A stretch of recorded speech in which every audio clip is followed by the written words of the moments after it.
সর্বপ্রথমে মহান আল্লাহ পাক রাসূলের কাছে আল্লাহ পাকের কাছে আমি রাব্বুল আলামিনের কাছে আমার শুকরানা শুকরিয়া আদায় করছি।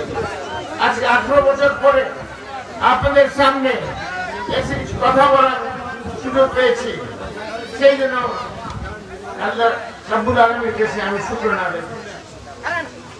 আপনারা জানেন 17 বছর 6 মাস আমি কারাবন্দী ছিলাম এবং সেই সময় 3টা মৃত্যুদণ্ড, 3টা যাবজ্জীবন দণ্ড, 20 বছর দণ্ড, 10 বছর দণ্ড, 17 বছর দণ্ড, বিভিন্ন দণ্ডে দণ্ড মিথ্যা মামলা।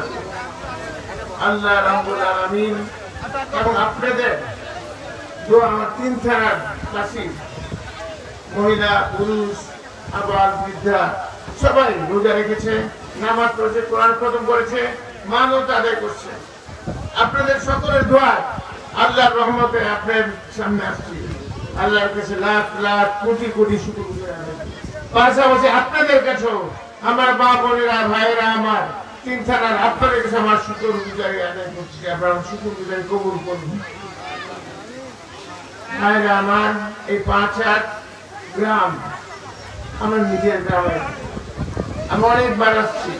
এখানকার বহুমুখী উন্নয়ন আছে আমি জানি, ইনশাআল্লাহ সেই ব্যাপারে আমি কথা বলবো। আজকে সেই 5-8 গ্রামে দীর্ঘদিন পর আজকে আমি অত্যন্ত উৎফুল্লিত, আনন্দিত।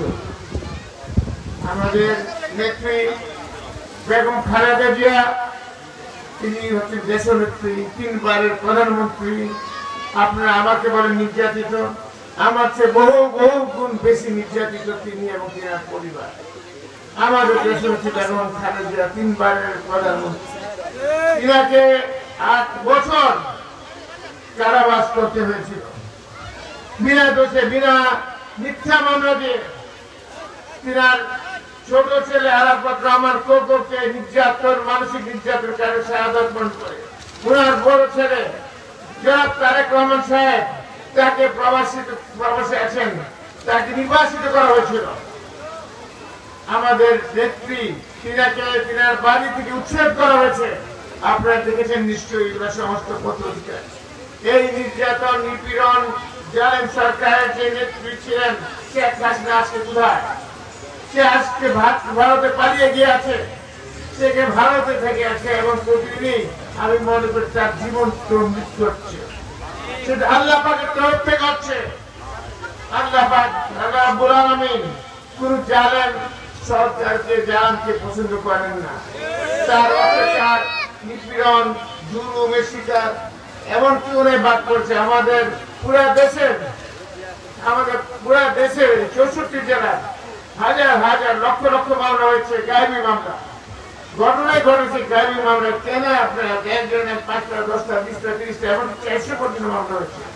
সেই মামলা এখানে থেকে বাদ যায় না, তাদেরকে কারাগারে নিচে একটা মানুষের কতবার কোর্টে আসতে হয়, সে দেখা আমি জানি, কত টাকার খরচ হয় আমি জানি, আমি দেখেছি। অর্থনৈতিক ভাবে আমাদের নেতৃবৃন্দ বিকলাঙ্গিত হয়ে গেছে, তারা মাঠে ঘাটে পড়ে রয়েছে। সেই অবস্থা থেকে আল্লাহ পাক আমাদেরকে রহমত নাযিল করছে। এখন ইনশাআল্লাহ তারা সামনের দিন আমাদের গড়ার দিন আমাদেরকে, আমি আমার স্বাধীন চেয়ারম্যান আর মাসুদও আগে চেয়ারম্যান ছিলেন, অনেক কথা বলছেন, আমি সবগুলো কথা স্মরণ রেখেছি। আমি দেখবো আপনার উন্নয়ন কর্মকাণ্ড আছে সব ইনশাআল্লাহ তারা দেখবো, সেটার জন্য অপেক্ষা করেন, আল্লাহ যদি রহমত করেন ইনশাআল্লাহ তারা আমি বেঁচে থাকি, আল্লাহ রাব্বুল আপনার উন্নয়ন কর্ম বেঁচে থাকবেন।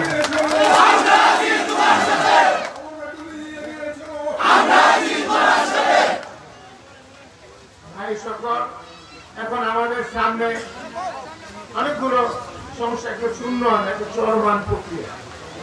এই চলমান, যেমন বললাম উন্নয়ন কথা, উন্নয়ন যতই শেষ করেন শেষ হয় না।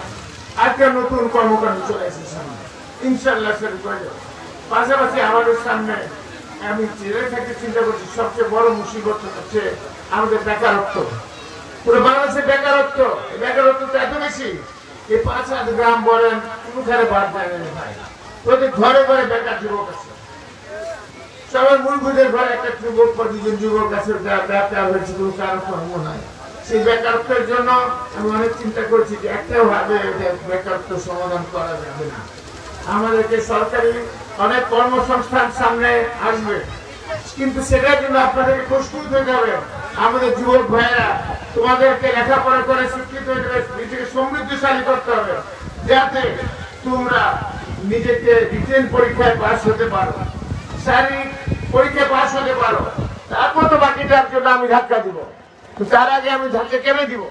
তোমাদের নিজের যোগ্যতায় কিন্তু তোমাকে নিজেদের যোগ্যতার মাধ্যমে তোমাকে রিটেনে পাস করতে হবে। সেই জন্য মুরব্বীদেরকে বলবো, আমার ছোট ভাইদেরকে বলবো, আমার সন্তানদেরকে বলবো, তোমরা এখনই সেইভাবে নিজেকে প্রস্তুত করো, তৈরি করো, যোগ্যতা অর্জন করো, যাতে রিটেন পরীক্ষা বা শারীরিক পরীক্ষায় নিজেকে পাস করতে পারো। তারপর হচ্ছে আমার ধাক্কার পাড়া থাকে, এর আগে আমার ধাক্কার কোন সুযোগ নাই। এখন সেই অবস্থা নাই, সেই জন্য তোমরা তৈরি করো। মুরব্বীরা আপনার ছেলে সন্তানদেরকে, আমার বোনদেরকে সেইভাবে প্রতিষ্ঠিত করেন। পাশাপাশি বিদেশে কর্মসংস্থান হচ্ছে, এখন প্রায় 1,20-25 লাখ লোক পুরা বিশ্বে ছড়িয়ে ছিটিয়ে আছে। সেখানে একটা বড় কর্মসংস্থানের সুযোগ আছে, চলছে এবং সামনে আরো আসবে। আল্লাহ যদি রহমত করে ইনশাআল্লাহ আমি যদি বেঁচে থাকি, সেখানে আমি যারা আগুন ব্যবসা করেন তাদেরকে আমি খাওয়ার জন্য থাকি বাংলা ভাষা, আমাকে একটা অংশ আদায় করবো, আমাকে নিতে হবে। আদায় করতে হবে।